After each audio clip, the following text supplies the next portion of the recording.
violência doméstica. Mas em semana passada, nos colegas Xiomara Ruiz Maduro vira vítima de violência doméstica.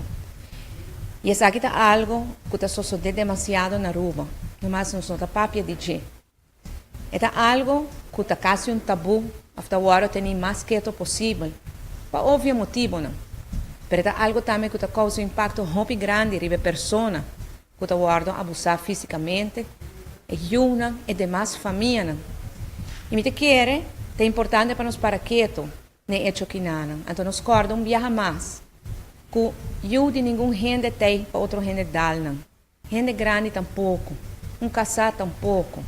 Qualquer que porta discussão, por baixo de forma que não está recorrendo na agressão, na abuso físico, esse impacto é top grande. No caso que nós temos um exemplo de uma pessoa que decidiu tomar ação, qual tampouco está fácil, também é um processo muito duro.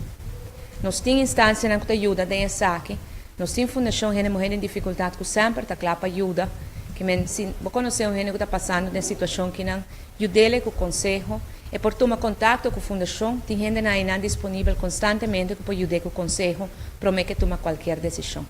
E ojalá, junto, nos acabar com o abuso físico, abuso contra a mulher, mas também contra o homem e violência doméstica. Você é vítima de roupa.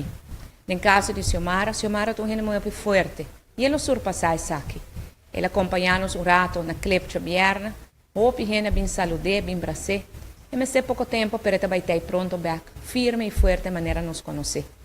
Me espera que isso aqui por servir como um exemplo para esse que porta passa em uma situação assim, toma contato com a autoridade. Se você não quer contato com a autoridade de viaja, contactar uma na fundação e uma dificuldade e não tem para ajuda. Essa aqui é a Rubiano, o website